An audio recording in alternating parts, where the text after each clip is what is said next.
Someone asked me this question on Patreon as I was doing some private lessons, that what if black takes on f6 with their g-pawn in the Tartakov variation? Ha! You guys don't get it. Let me explain. Let's say you start with e4, then black responds with a Caro-Kann Defense, c6, and then you go pawn to d4. Then they play pawn to d5, and then you play knight c3. And then they take, you take back, and after knight f6, you take, and all of a sudden, they take back with their g-pawn. What do you do? This is what my patron was asking me. Now wait, first of all, our discussion came from the following amazing sequence that I shared. Of course, after e takes f6, I said you simply go knight f3, and once they play bishop d6, you just go bishop d3. As if you don't know what you're doing, they normally castle short, and now instead of castling short or playing bishop e3, you first of all play pawn to h4. In fact, you are not even thinking of castling short at this stage. If rook e8, you can even put your king on f1. Done. Next, they play bishop g4, the top played move. After which, I recommended to sack the bishop, because after king takes, you have evil plans, beginning with knight g5 check. Because if pawn takes, you first of all intend to take with your h-pawn. This is discovery check. And once the king goes back, now you go in with your queen by taking on g4, and who knows, maybe you may end up winning the game like this, e.g. after queen e4, queen h5, king f8, and rook e1. Then, bingo! Now, the question that begs to be answered in today's video is that what if black doesn't capture with their e-pawn and say they take with their g-pawn? What do we do as white? Should we resign? No. So, from here, your plan will be very simple. You will start with knight f3. Develop your pieces normally as you do in the Italian game and castle short. That's all. But your king's knight will oftentimes sit on h4 to get rid of black's light squad bishop. Watch. So you begin with knight f3, and as always, they are going to play moves like bishop f5 or bishop g4. They do this in order to free up their light squad bishop. They want to play pawn to e6, so they want their bishop to be out of the pawn chain. And now this is when you go bishop c4. Simple chess. And now you will see the move pawn to e6, obviously. Now, you really want to play knight h4, but not until you secure your king. If need be, you may want to put it on h1 for safety. Now, at this point, your opponents will play something like bishop d6. You can see that's the top played move. Bishop d6. For some reason, sometimes they play knight d7 and queen c7. We'll look at that. So bishop d6. And now this is when you want to remember to play knight h4. Your plan is just to get rid of one bishop. So you just want to get that bishop out of the game. If they play bishop g6, now you simply put your rook on e1. Simple chess. If anything, you are planning to sacrifice your bishop on e6. This works like magic. For example, if black plays knight d7, guess what? Now you can simply sacrifice your bishop on e6. Just remember this trap, you guys. Knight d7, bishop takes e6. Not so many people are going to see this little sacrifice coming. Trust me. Point is, after pawn takes, you now take back with your rook. This comes with another attack on the dark squad bishop. So you're just going to take that bishop if they don't do anything. Most of the times they block like that. And now this is when you begin playing active chess. First, queen e2 makes a lot of sense to me. But for some reason, I just love this move, bishop h6. Yeah, it looks like we are kind of throwing up the game, because here black can simply play king f7 attacking our rook, right? But now this is when we just go in with queen e2. Now, if black really knows what they are doing, they should play something like knight e5 here. But you are going to see most of your opponents playing moves like knight f8 and rook e8. By the way, if knight f8 is played, you don't even need to take. Why did you play bishop h6? You just wanted to position your bishop on the most active square, not allowing the king to escape like that. So you're just limiting your opponent's squares. That's what you're doing with that bishop. Anyway, knight f8 attack on your rook. You can just retreat that rook back, or maybe put it on e3. Now, in case you haven't figured it out, our plan is just to create this triple battery with two of our rooks and the queen. And here is one move that most of your opponents won't see coming: queen c4 check. For example, even after they play bishop d6 in this position, you can simply go queen c4 check. They won't see this coming. From here, this will be a mate in one. like this. So let's just say black stops this with something like pawn to b5. Well, you continue with your main plan, rook a e1. And now there's too much pressure on this bishop. So they play something like bishop d6, knowing that you can't play queen c4 due to that b5 pawn. But this is when you can take advantage of that and play pawn to a4. This is not for the faint of hearts, guys. Remember that we are down a piece, but at what expense? Black's position is a little bit cramped, and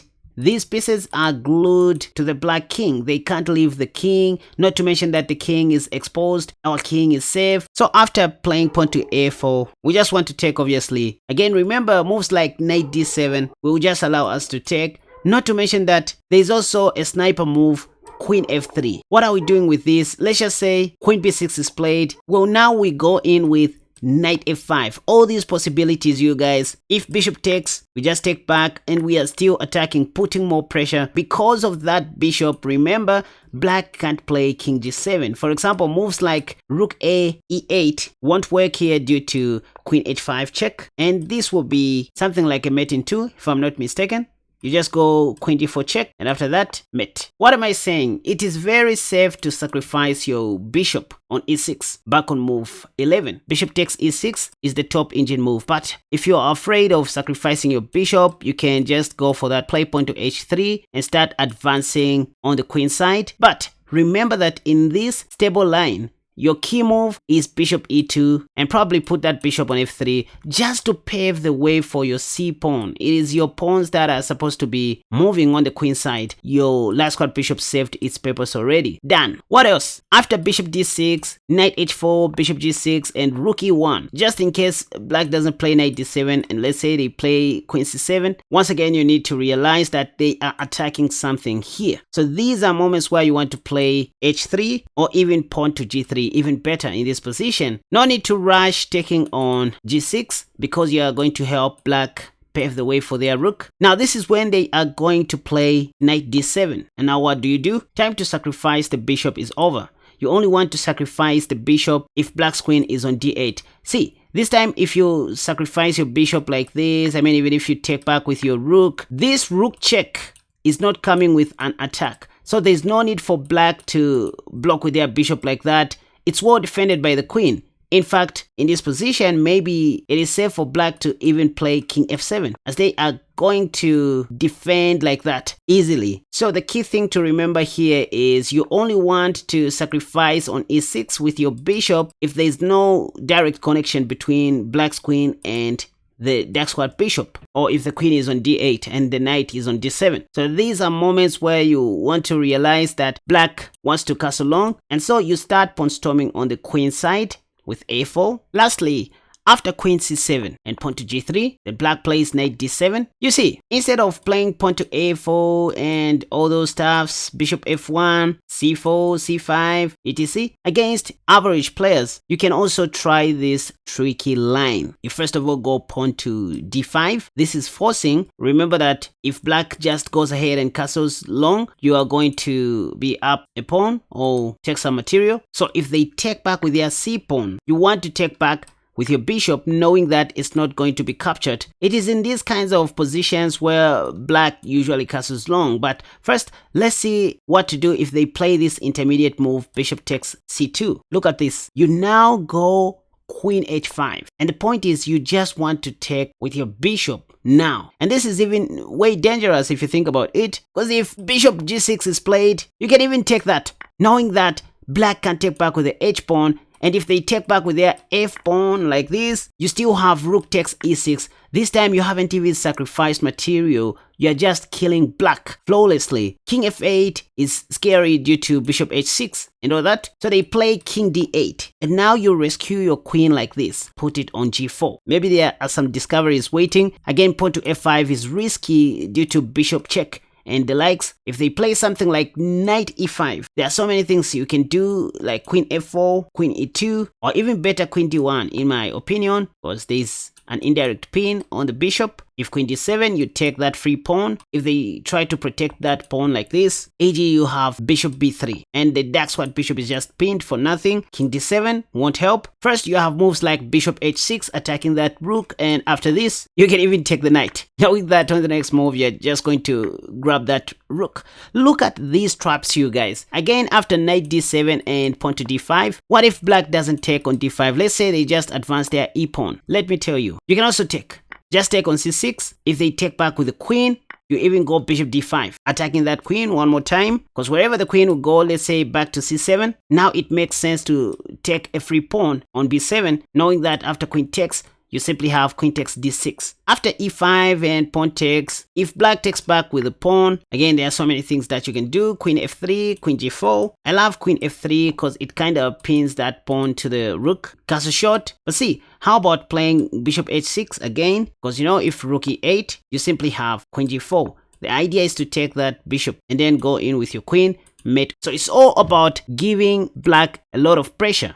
Now, of course, we can't cover everything in one video, but just to conclude, let me run you through the opening moves one more time. Remember, we are looking at the Caro-Kann defense. After e4, c6, d4, d5, knight c3, pawn takes, knight takes, knight f6, knight takes, and gf. So what I said is just continue playing your Italian version of the Caro-Kann, beginning with the move knight f3 and then followed by bishop c4 later on, after they develop their light squared bishop.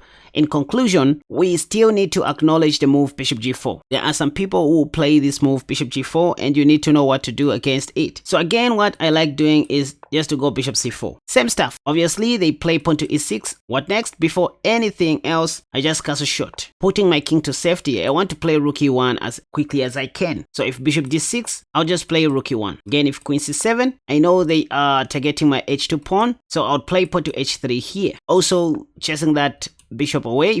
If they play bishop h5, the main move I would recommend to play in this line is pawn to d5, like for real. Because after pawn to d5, there's not much that black can do. If cd, I would even take back with my queen this time, because this comes with an attack on the bishop. By the way, if bishop g6, I wouldn't mind sacrificing my rook, even though queen d4 was also playable. Point is, after pawn takes, queen takes, yes, black can block with their queen, but at an expense of this check. And after queen d8, only move. But what? I can repeat twice to claim a draw. If king f8, there's checkmate. Bishop h6, but even better in this position is to capture the b7 pawn, targeting the rook. After knight d7, I even play bishop h6. So we see this move bishop h6 being played from time to time in this GF Caro-Kann, also paving the way for the a rook. So you should take advantage of this move whenever you have a chance, or whenever you think, say rook b8. First, you can go rook e1, check. The black king can't move. If knight e5, by the way, you simply have bishop b5 check, and black is losing. They only have queen d7 here, sacrificing their queen. By the way, this will be mate in one, like this. So they can't play knight e5 after rook e1 check. Maybe bishop e7 will help, but again, you just put your queen back to d5, and there's real trouble if you think about it. Again, knight e5, bishop b5 check. Black has to sacrifice back the rook, some material. If the knight goes back, oops, don't leave your bishop, it's still under attack. So bishop c6 makes a lot of sense before playing queen e6 or something else. Rook b6. The idea is to follow up with the knight d4, and from here you can figure out what to do. Black's position is cramped. So even in the bishop g4 line, you can see that this strategy of putting the rook on e1 and then playing pawn to h3 and d5 works pretty much well. So d5 is your savior anyway. So I guess this helps, and I hope you had a wonderful time learning about this amazing trick against the GF Caro-Kann. Thanks to my lovely patron who suggested this. By the way you support this channel is by joining one of our membership tiers on Patreon, or simply buying my courses at www.KaspaChess.com or on my Patreon page. That really helps.